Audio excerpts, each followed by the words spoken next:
Salut à tous les amis, c'est Akan, j'espère que vous allez bien. Aujourd'hui on se retrouve dans une nouvelle vidéo, la première vidéo de la catégorie Creepy Mystery. Je vais vous parler de 3 histoires qui sont plutôt terrifiantes, on va pas se mentir. Et j'espère que vous aurez également des petits frissons en les écoutant. Donc sans plus attendre, on est parti pour se plonger dans ces 3 récits des plus effrayants.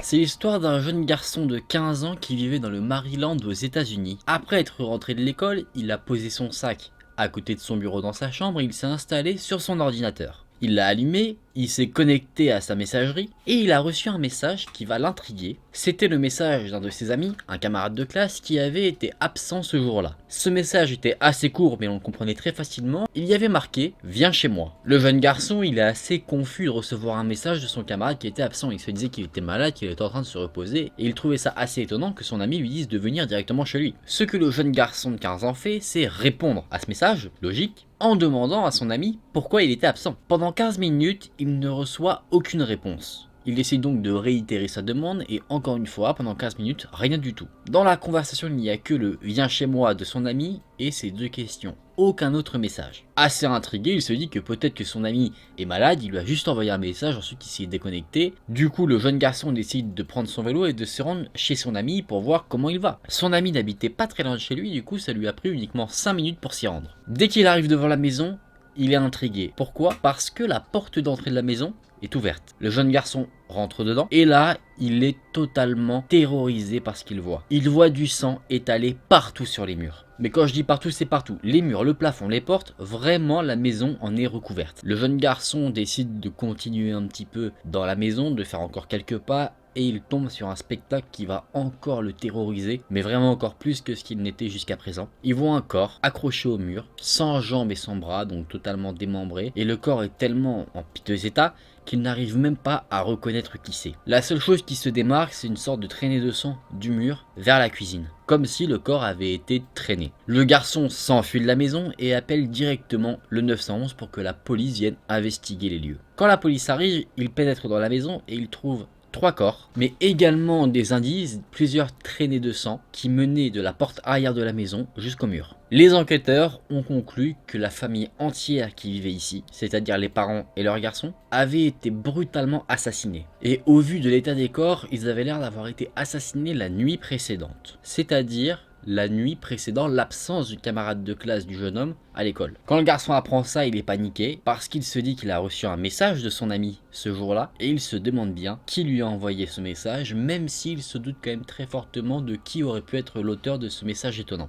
L'histoire s'arrête ici et nous aussi je pense qu'on peut se douter de qui a envoyé ce fameux message mystérieux. Je pense que c'est clairement l'auteur, mais du coup il y a des questions qui se posent. Pourquoi envoyer un message au garçon qui a découvert les corps? Est-ce que c'était dans l'intention que les corps soient découverts? C'est possible. En tout cas le meurtrier n'a pas été trouvé, c'est un véritable mystère. Maintenant, dès qu'un de vos potes va vous dire tu veux passer à la maison, préparez-vous déjà mentalement, hein, on sait jamais ce que vous allez trouver en arrivant.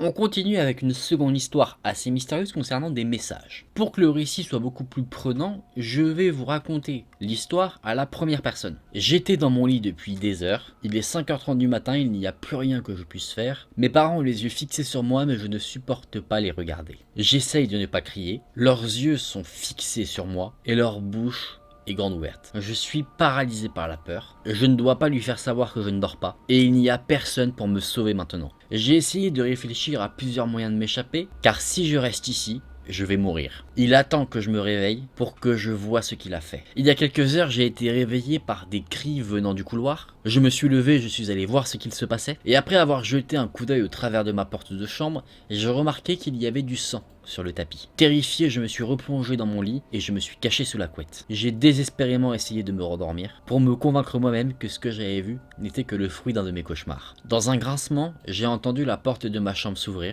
J'ai essayé de regarder discrètement ce qu'il se passait et j'ai vu quelque chose, traîner 2 choses qui avaient l'air assez lourdes. Peu importe ce que c'était, ce n'était pas humain. C'est la seule chose que je peux dire. C'était fin, chauve, cette chose n'avait pas 2 yeux. Cette chose était courbée et rampée dans ma chambre. Ma vision s'est ajustée à la luminosité et j'ai pu commencer à mieux distinguer ce qu'il y avait dans l'obscurité de ma chambre. Les 2 poids que cette chose a ramenés dans ma chambre étaient les corps sans vie de mes parents. Il a posé le corps de mon père sur le bas de mon lit, il a fixé le visage de mon père vers moi, et il s'est ensuite saisi du corps de ma mère pour l'installer sur une chaise et a également placé son visage dans ma direction. Après cela, il a commencé à frotter ses mains contre le mur pour dessiner quelque chose en lettres de sang. Il s'est ensuite reculé et j'ai deviné qu'il avait écrit un message, mais il faisait encore trop sombre pour que j'arrive à le lire. La chose s'est installée dans un coin de ma chambre pendant des heures, attendant de frapper. J'ai attendu longtemps avant de pouvoir lire le message qui était inscrit sur le mur. Mes yeux se sont enfin ajustés, je peux enfin lire ce qui est écrit, mais j'ai trop peur de regarder. Mais je dois savoir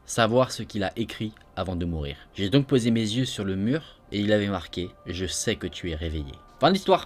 Est-ce que c'est une situation qu'on voudrait vivre? Pas du tout. Moi perso, quand je dors déjà, je dors. Mais là du coup on est sur quelque chose de totalement paranormal, je pense. Après, cette créature qui est décrite me fait penser à quelque chose. Une créature qui s'appelle The Rake. Je vous en parlerai probablement dans une prochaine vidéo, donc je ne vais pas m'attarder là-dessus. C'est une créature très terrifiante et par rapport à la description que l'individu qui raconte l'histoire en a faite, ça ressemble quand même fortement à cette créature là. Après, je ne connais pas ses caractéristiques. En tout cas, ce qu'on sait, c'est qu'elle a tué les parents tranquillement et qu'ensuite cette créature a un jeu malsain avec la personne qui raconte l'histoire, parce que quelle malsainité de placer le corps mort de tes parents sur ton lit en mode il te regarde, c'est assez effrayant. Je me suis mis dans la peau du personnage pour vous raconter l'histoire et je peux vous dire que j'en avais des frissons parce que c'est le genre de situation que je n'aimerais tellement pas vivre, clairement.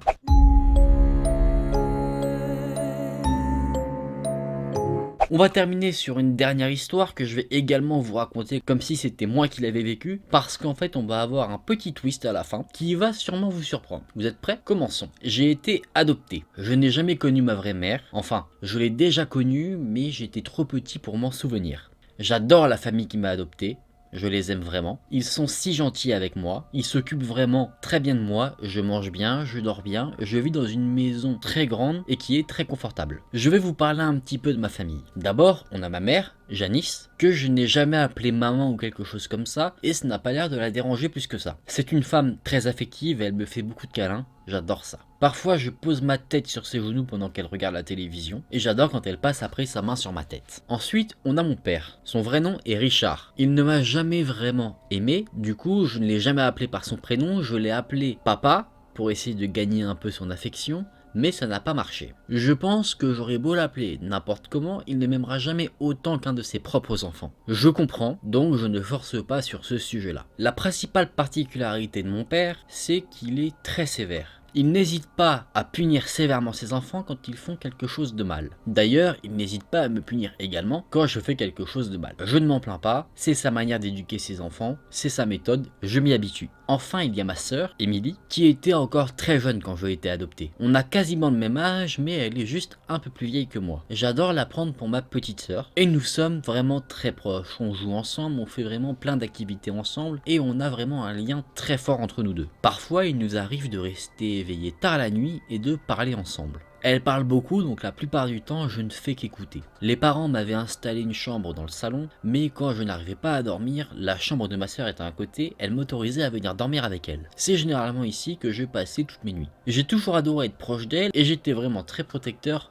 envers Émilie. Une nuit, un mercredi, tout a changé. J'étais seul à la maison en train de faire une sieste quand j'ai entendu Émilie ouvrir la porte d'entrée. Le bruit de la porte qui s'ouvre m'a tiré de mon sommeil et je me suis donc dirigé vers le bruit pour l'accueillir. C'est à ce moment-là que je me suis rappelé qu'il était mercredi, parce que tous les mercredis, Émilie allait à l'église pour pratiquer du catéchisme. Elle est rentrée dans la maison, elle m'a fait un câlin, et elle était suivie par mon père et Janice. Janice m'a passé la main dans les cheveux et m'a demandé si je m'étais bien reposé. D'un signe de tête, j'ai acquiescé. Mon père a fermé la porte derrière lui et il a ensuite rangé son manteau. Émilie est montée dans sa chambre et je l'ai suivie. Elle a commencé à me parler de sa journée, et comme je vous le disais, elle parlait et moi j'écoutais. Après cela, nous sommes allés regarder la télévision. La nuit commençait à tomber et on regardait ensemble diverses émissions. Émilie adorait regarder tout ce qui était cartoon, mais elle regardait également des documentaires animaliers et c'était le genre d'émission qui captait particulièrement mon attention. Il commençait à se faire tard et Janice est arrivée derrière le canapé et a dit à Émilie qu'il se faisait tard et que son heure de coucher était passée. Elle lui a donc dit d'éteindre la télévision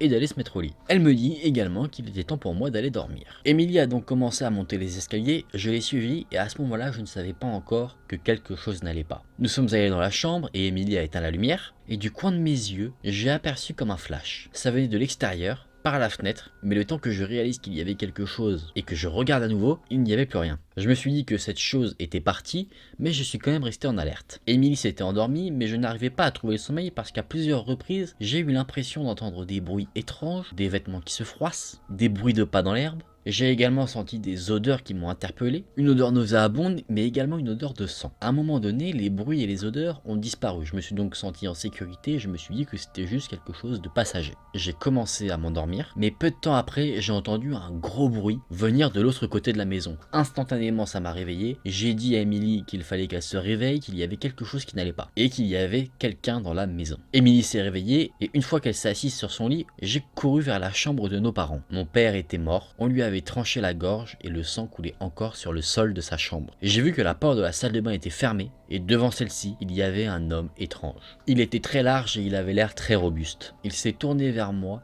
et j'ai pu apercevoir son visage. Je ne l'oublierai jamais. Ses yeux étaient petits, froids et on pouvait facilement discerner à l'intérieur les mauvaises intentions. Il avait une barbe mal taillée, ses vêtements étaient sales et son visage était couvert de sang. À ce moment-là, j'ai senti la même odeur que je sentais quand j'essayais de m'endormir, mais là, elle était beaucoup plus présente. Il m'a vu et il a souri, laissant apparaître ses dents jaunes et cassées. Son sourire m'a terrorisé. J'ai cru que j'allais mourir, mais il s'est retourné vers la porte de la salle de bain, comme si je n'étais pas dans la pièce. J'étais juste terrifié, je ne savais pas quoi faire. J'ai pleuré et crié. Je regardais ce qu'il faisait, il essayait de défoncer la porte de la salle de bain où ma mère se trouvait. J'étais encore tétanisé, je ne bougeais pas et je l'ai vu sortir son rasoir et rentrer dans la salle de bain et lui faire exactement ce qu'il avait déjà fait à mon père quelques instants plus tôt. Et là, j'ai entendu quelque chose, c'était le cri d'Émilie qui venait de derrière moi. L'homme étrange s'est retourné d'un coup et a commencé à s'avancer vers nous. Ma sœur s'est retournée et est partie en courant. L'homme est passé à côté de moi et il lui a couru après. En quelques secondes, je me suis posé un millier de questions. Pourquoi elle est venue? Pourquoi elle n'a pas fui la maison? Pourquoi était-elle encore ici? Maintenant, si je ne fais rien, elle va mourir, je suis le seul qui peut la sauver. Avec une montée d'adrénaline, j'ai couru après eux. Je me dis que l'homme va la tuer comme il a tué nos parents, mais je me trompais. L'homme étrange a attrapé Émilie par le bras et il a commencé à la traîner dans la maison. Je faisais autant de bruit que je le pouvais, en espérant que quelqu'un l'entende et puisse intervenir. L'homme a mis la main sur la bouche d'Émilie pour étouffer ses cris. En repassant à côté de moi, il m'a poussé contre le mur et je lui ai demandé pourquoi. Dans un ricanement, il m'a regardé et il m'a dit quelque chose. Je n'oublierai jamais sa voix. Il a dit « Reste tranquille, t'es un bon garçon ». J'ai continué à le suivre, lui qui emportait ma sœur. Il a ouvert la porte d'entrée et l'a jetée à l'extérieur de la maison. Après cela, il est sorti également de la maison et a refermé la porte. Je suis maintenant assis dans la maison avec le corps de mes parents qui m'avaient adopté. Je frissonne, je sens mon corps trembler en sachant que cet homme est à l'extérieur avec Émilie, à faire on ne sait pas quoi, et il n'y a rien que je puisse faire pour la sauver. Je le ferais si je le pouvais, je les aurais poursuivis, mais je ne peux pas. Je reste assis, et je regarde la porte d'entrée, et après cela j'ai regardé mes pattes en me disant si seulement je pouvais ouvrir les portes. Voilà les amis, le petit twist final qui survient vraiment à la fin, c'est qu'en fait la personne qui raconte cette histoire c'est un chien. Est-ce que vous l'aviez deviné? Dites-le moi en commentaire, ça m'intrigue. Moi personnellement ce genre d'histoire où t'as tout un récit que tu suis et qu'en fait à la fin t'apprends qu'en fait l'individu qui raconte l'histoire n'est pas celui que tu crois, je l'avais déjà fait dans le sens où c'est un tueur qui raconte l'histoire, là c'est un animal de compagnie, un chien, et du coup, une fois qu'on sait, certains termes prennent encore un autre sens. Par exemple, le fait que les parents l'aient adopté, oui, parce qu'on adopte un animal, mais on peut aussi adopter un enfant. Et c'est ça en fait qui fait qu'on peut confondre. Mais en tout cas, c'était une histoire bien flippante, et je trouve ça vachement sympa de voir un peu, bon même si ça a été écrit par un humain, de voir comment en fait un chien pourrait voir une situation comme ça. Bon les amis, on est parti pour se remettre en sécurité, fuir un peu toutes ces histoires où on nous agresse quand on est chez nous tranquillement la nuit, et on se remet dans une ambiance beaucoup plus chill.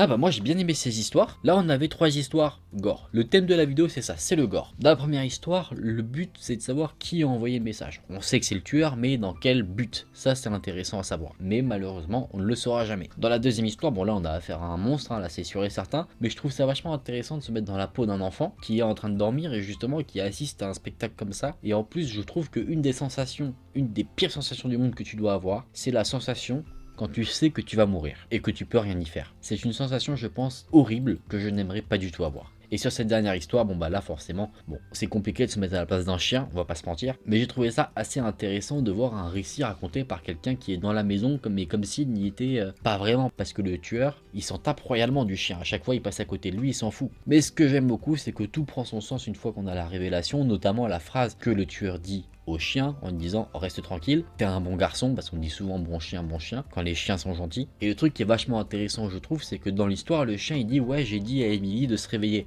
En fait il lui dit pas de se réveiller, il lui dit pas réveille-toi, en fait c'est qu'il aboie ou il saute sur lui pour la réveiller. Après pareil quand il dit qu'il suit Emily qui se fait enlever par le tueur, il dit qu'il arrête pas de crier mais c'est qu'en fait il arrête pas d'aboyer quand il dit qu'il essaie de faire un maximum de bruit. C'est pour ça en fait qu'il aboie et essaie d'aboyer fort pour que des voisins entendent. Et ça j'ai trouvé ça vachement bien un peu justement de créer cette sorte de confusion entre est-ce que c'est un garçon qui est en train de courir après en essayant de faire du bruit, en essayant de crier, ou est-ce que c'est quelque chose d'autre. Et finalement c'est un chien et ça c'est... Ce genre d'histoire, moi ça fait partie des histoires que je préfère totalement. J'espère que ces petites histoires vous auront fait frissonner, qu'elles vous auront plu. Si la vidéo vous a plu, n'hésitez pas à liker la vidéo et à vous abonner à la chaîne. Nous on se retrouve très vite dans une prochaine vidéo. Salut!